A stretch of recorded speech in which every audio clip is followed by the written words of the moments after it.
शीतला माता की पूजन होती है ठंडे समय में, शीतल समय में। शीतला माता ने ये नहीं किया कि रोटी बना के उठो और थाली लेके लाइन में लग जाओ। तुम देखना शीतला माता की पूजन करने लोग जाते ना शीतला सप्तमी शीतला अष्टमी पे, बस 11 बजे तक तो रोटी बनाती रहेगी, सामान बनाती रहेगी। 1-1.5 घंटा में ठंडा हुआ, 12:30 बजे उठ के सीधे लाइन में लग जाएगी, जल्दी से पूजन करके सो जाऊंगी, काम खत्म। शीतला माता ने भी सोच लिया बस तूने मुझे बेवकूफ बनाया, अब रुक जा तू। 11 बजे तक भोजन बनाया, 10 बजे तक भोजन बनाया, 1 बजे रात को लाइन में लग गई पूजन करने के लिए। 1 बजे रात को न जाने किसने पहला दी कि 1 बजे रात को लग जाओ लाइन में, सुबह तक पूजन करके अपने घर आ जाओ, फिर आराम से आके सो जाओ। अब इतनी जल्दी क्या है भगवान के पूजन की? माँ की पूजन करने जा रहे हो, माता से लाड़ लड़ाने जा रहे हो, अपनी माता से अपने दिल की बात कहने के लिए जा रहे हो, अपने स्नेह की बात कहने के लिए जा रहे हो, तो धीरे धीरे प्रेमवश आनंद से माता की आराधना शीतल समय में, ठंडे समय में। ठंडे समय का मतलब है भीतर से ठंडे होकर, अपने भीतर से ठंडे होकर। अब अपने भीतर तो ठंडाई है ही नहीं ना, जल्दी जल्दी चलो, और आधी बहुत पतली खुशी है, और और ये कितना बड़ा कपड़ा थाली पे ढाक ढुका के लाइन में खड़ी है शीतला माता। शीतला माता या हाथ में लोटा या हाथ में थाली, और इतनी देर में पड़ोसन निकल के बाजू में से जा रही थी और लोटा थोड़ा सा ढुल गया। अब यहां शीतला माता की पूजन करनी आई और ये हो गई चंद्र घंटा। लोटा जरा सा ही पानी का झलका, देख के नहीं चल सकती। ठंडा भोजन हाथ में, लोटा ठंडा पानी का, और अंदर अग्नि। शीतला माता भी कह रही इसको अजान दो पहले, इसको क्या मतलब? भीतर से शीतल होइए, भीतर से ठंडे होइए। चित्त वृत्ति मन जब भीतर से शीतल होगा, ठंडा होगा, तो मेरी शीतला माता, तुमने पूजन करा ना करा, मेरी शीतला माता प्रसन्न हो जाएगी। बस भीतर से शीतल होइए, ठंडे होइए भीतर से। नेत्र के अश्रु से रुद्राक्ष की उत्पत्ति हुई, जानते हो सब लोग? बोलो तो जम के बोलो, जानते हो ना? फिर भगवान शंकर के नेत्र अश्रु से अंधकासुर की उत्पत्ति हुई, जानते हो सब लोग? बोलो जम के बोलो, ठीक है। तीसरा, भगवान शंकर के क्रोध नेत्र अग्नि की ज्वाला से, उनके अश्रु से ज्वारासुर की उत्पत्ति हुई। ज्वारासुर जिसको एक असुर का भी नाम दिया जाता है, ये जो बुखार आता है ना, ज्वर आता है, जो बुखार आता है, इसको भी असुर के गिनती में लिया गया, ज्वारासुर। और इस ज्वारासुर को शांत करने के लिए माता शीतला को प्रकट किया गया। और आप गुरुग्राम वासियों के लिए तो बड़ा सौभाग्य का विषय है कि मां शीतला आपके गुरुग्राम में आशीर्वाद देने के लिए सदा विराजमान रहती है। बोल शीतला माता की, शीतला माता की। मां इस गुरुग्राम में माता शीतला अपने भक्तों के आशीर्वाद देने के लिए सदा विराजमान थी है। ज्वारासुर को शांत करने के लिए मां शीतला को प्रकट होना पड़ा था। का जो पूजन का विधान है, उस विधान में कोई गर्म चीज की महत्वता नहीं है क्या? कोई गर्म चीज की महत्वता? फिर भी दुनिया के लोग अपनी बुद्धि लगाकर माता की जब पूजन करने जाते हैं तो वहां अगरबत्ती भी जलाते हैं और दिया भी जलाते हैं। अब एक तरफ तो तुम माता को ठंडा पानी का भोग लगा रही हो, एक तरफ तो ठंडा भोजन चढ़ा रही हो, एक तरफ तो ठंडे का प्रयास कर रही हो, और ऊपर से माता को तुम दिया लगाकर, अगरबत्ती लगाकर तुम माता को सम्मुख में गर्म तत्व को प्रदान कर रही हो, और फिर आकर कहती हो कि मेरा बच्चा क्यों बीमार पड़ता है, मेरे पति को आगे बार बार ये कष्ट क्यों आता है, घर में लोग चिड़चिड़े क्यों हो जाते हैं, घर में लोग क्लेश क्यों करते हैं, आखिर कारण क्या है? तो कारण तो तुम खुद हो कि जो चीज लिखी है वो ना करते हुए दुनिया जो कर रही है तुम वो करना चाहते हो। तुम भगवान की पूजन उस विधान से नहीं करना चाहते जो विधान शास्त्रों में,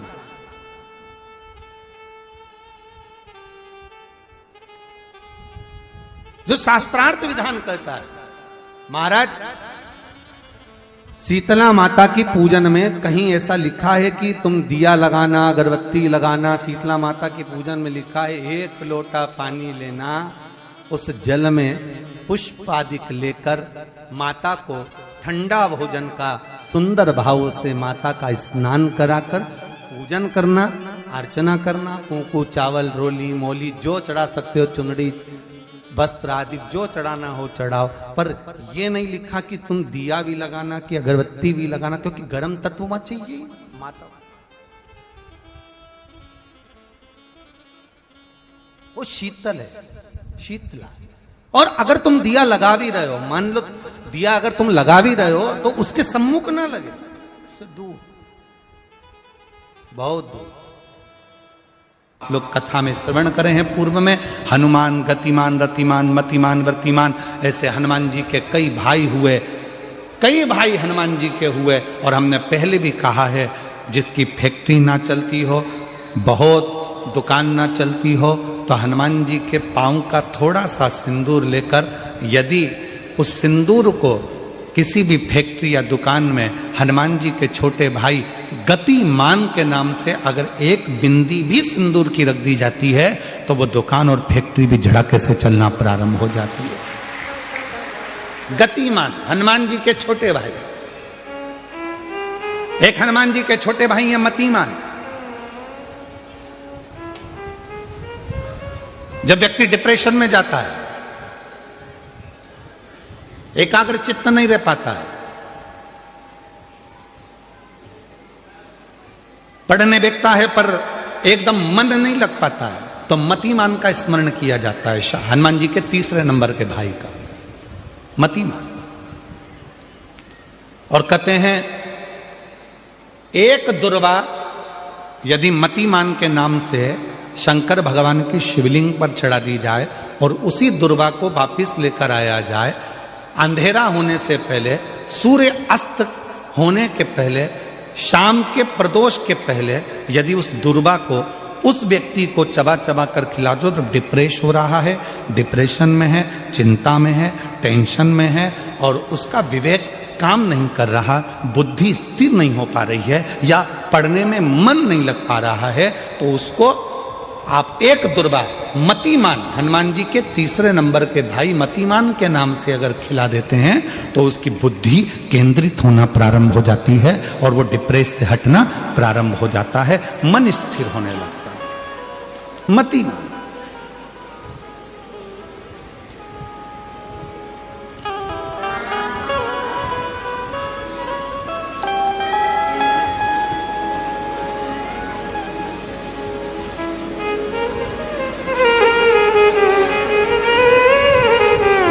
और एक नाम आता है व्रतिमान। इसका प्रैक्टिकल तुम अभी यहीं से कर लेना, ठीक है? चलते चलते मालूम पड़े तुम्हारी पार्किंग यहां से आधा किलोमीटर दूर है, ठीक है? अरे बोलो तो जम के, आधा किलोमीटर दूर तुम्हारी पार्किंग है और तुम्हारी उम्र लगभग बहुत हो गई, मालूम पड़े तुम थोड़े वृद्ध हो गए हो और तुम्हारा घुटना दुख रहा है, तुम्हारी कमर दुख रही है, चलते चलते बड़ी मुश्किल से तुम कथा स्थल तक पहुंचे हो। अब मन में आ रहा है कि मुझे वापस पार्किंग तक जाना है, कैसे जाऊंगी, पाँव तो दुख रहा है। तो एक काम आज चलते चलते करना कि कहीं सीवर वाला महाराज झूठ तो नहीं बोल रहा है, तो प्रैक्टिकल करके जाना। क्या करोगे? यहां से जाते समय आप जब जा रहे हो और आपके शरीर का कोई अंग जब दुख रहा है, तो श्री शिवाय नमस्तुभ्यम कहकर श्री व्रतिमान हनुमान का स्मरण कर। किसका स्मरण करना है? जम के बोलो, व्रतिमान हनुमान। व्रतिमान हनुमान का स्मरण करके कहीं पर भी बैठकर अपने पांव की छोटी वाली जो उंगली है उसको जम के दबाना और दबाने के बाद चल देना। जिस जगह पर भी दर्द हो रहा होगा मेरा बाबा आपको मंजिल तक पहुंचाएगा, दर्द होने नहीं देगा। कल नहीं करना, प्रैक्टिकल आज ही करना। काल करे सो आज कर।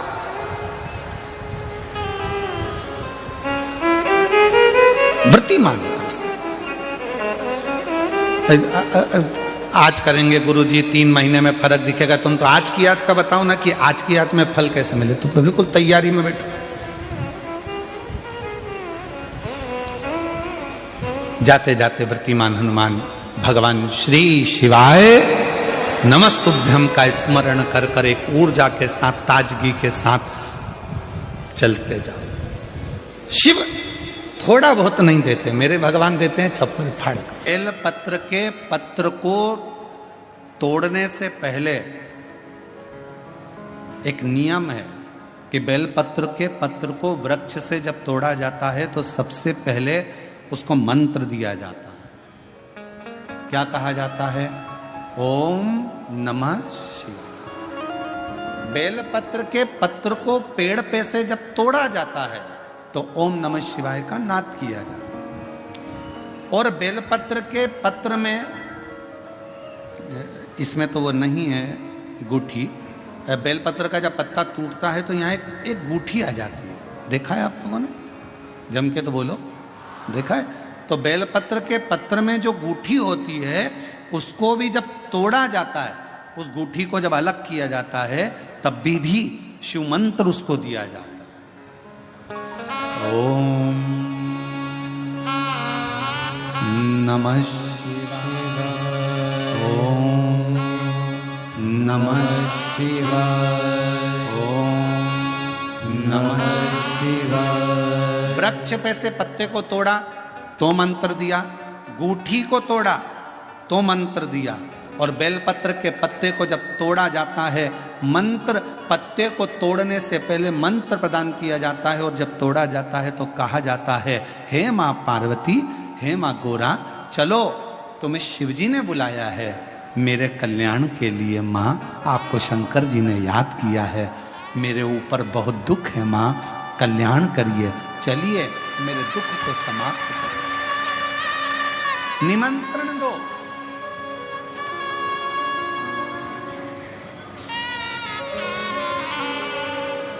पहले नंबर पर क्या देना है? बेलपत्र के पत्र को तोड़ने से पहले जम के बोलो मंत्र। दूसरे नंबर पर क्या देना है? बेलपत्र के पत्र को चलने का, जम के बोलो निमंत्रण। मां पार्वती जी से कहो, हे मां गोरा, हे मां पार्वती, हे मां चलिए आपको शिव जी ने याद किया है। मां, हे मां पार्वती, हे मां गोरा, मेरे कल्याण के लिए, मेरे दुख को दूर करने के लिए, मेरी तकलीफों को हरने के लिए, हे माँ गोरा, मेरे कष्ट को समाप्त करने के लिए, माँ गोरा, मेरा भंडार भरने के लिए आपको शिव जी ने याद किया है, निमंत्रण दो। लेकर आए, फिर गूठी तोड़ी, फिर मंत्र दिया, ओम नमः शिवाय, नमः शिवाय, नमः शिवाय। अब गुरुजी ने पूछा कि तुमने मंत्र दिया? नहीं। तुमने निमंत्रण दिया? नहीं। तो फिर तुम्हें क्या हक है कि बेलपत्र का पत्र तोड़ो? शिव महापुराण की कथा तो कितनी बड़ी बात कहती है, बेल पत्र के पत्र को सीधे पेड़ में से तोड़ कर लेकर आना चाहिए। बेलपत्र की डंडी, कई माताओं की, कई भाइयों की आदत होती है, बड़ी सी डंडी होती है, उसको वहां से काट लिया, तोड़ लिया, पूरी की पूरी डंडी तोड़ कर लिया है, फिर घर पर आकर उसमें से पत्तियां तोड़ ली, जो डंडी थी उसको पटक दिया। ना ना ना, ये गलत है, ये गलत है। वृक्ष से पत्तों को निमंत्रण देकर फिर तोड़ा जाता है, और फिर लेकर आकर दूठी तोड़ते समय भी शिव मंत्र को दिया जाता है। कुछ नियम है, बेलपत्र के भी, उसको धारण करना चाहिए। कुछ नहीं। जैसे डॉक्टर की गोली खाने के भी नियम होते हैं। डॉक्टर साहब लिखते हैं कि सुबह ये गोली लेना, शाम को ये लेना, ये भोजन के पहले लेना, ये भोजन के बाद लेना, और सुनो इसको गर्म दूध से ले लेना, इसको पानी से ले लेना। अब मालूम पड़े तुमने सोचा कि मैं एक काम करती हूँ, कहाँ मेरा टाइम बर्बाद करूंगी, सुबह लो, शाम को लो, दोपहर में लो, तो तुमने सारी गोली एक साथ खा गई और फिर डॉक्टर के पास गई। डॉक्टर साहब मेरे को तो आराम ही नहीं लग रहा, मैंने 3 बार 15 दिन से गोली खा रही हूँ, 10 दिन से गोली खा रही हूँ। डॉक्टर साहब ने पूछा गोली खा रही हो तो क्या तुमने नियम धारण करा? हाँ, क्या क्या नियम धारण करा? सुबह की गोली सुबह खाई, भूखे पेट की भूखे पेट खाई, भोजन के बाद की भोजन के बाद खाई? नहीं नहीं नहीं, मेरे पास समय नहीं रहता, इसलिए सारी की सारी एक साथ खा गई।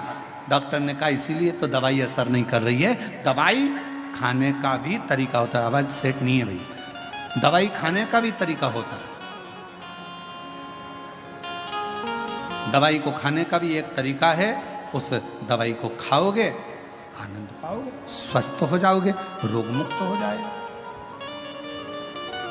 तो दवाई के खाने का भी तरीका है। उसी तरह गुरु कह रहे हैं, संत ने कहा कि तुमने गलती करी, तुमने करी। पहले मंत्र दो, फिर से बोलो, पहले मंत्र, फिर निमंत्रण, फिर दूठी तोड़ते समय फिर मंत्र, फिर ओम नमः शिवाय, ओम नमः शिवाय, ओम नमः शिवाय। फिर मंत्र के बाद निमंत्रण दो। माँ हे माँ गौरा, साथ में बोलो, हे माँ गौरा, हे माँ पार्वती, चलिए आपको देवाधिदेव महादेव बुला रहे हैं। मेरे दुख को काटने के लिए, कष्ट को मिटाने के लिए, तकलीफों को मिटाने के लिए माँ आपको शिव ने याद किया है। पत्र लेकर फिर शिव के पास चले। लाखों के दुखड़े जो तू हर गया डमरू वाले, मेरे दुखड़ों को देख कर क्यों डर गया डमरू वाले। चलो माँ, क्या तुमने निमंत्रण दिया? नहीं। क्या तुमने मंत्र दिया? नहीं। तब संत को क्रोध आया। संत ने कहा बेटा ऐ शिवानंद, ऐसे कभी बेलपत्र को लेकर मत आना, ऐसे कभी बेलपत्र को लेकर मत आना, ऐसे कभी बेलपत्र। ठीक है प्रभु, गलती हो गई, क्षमा करिएगा। आप जब कृपा करेंगे, जब दया करेंगे, जब मेरा बाबा करुणा करेगा, दया करेगा, तब मैं फिर पुनः बेलपत्र को लेकर फिर पुनः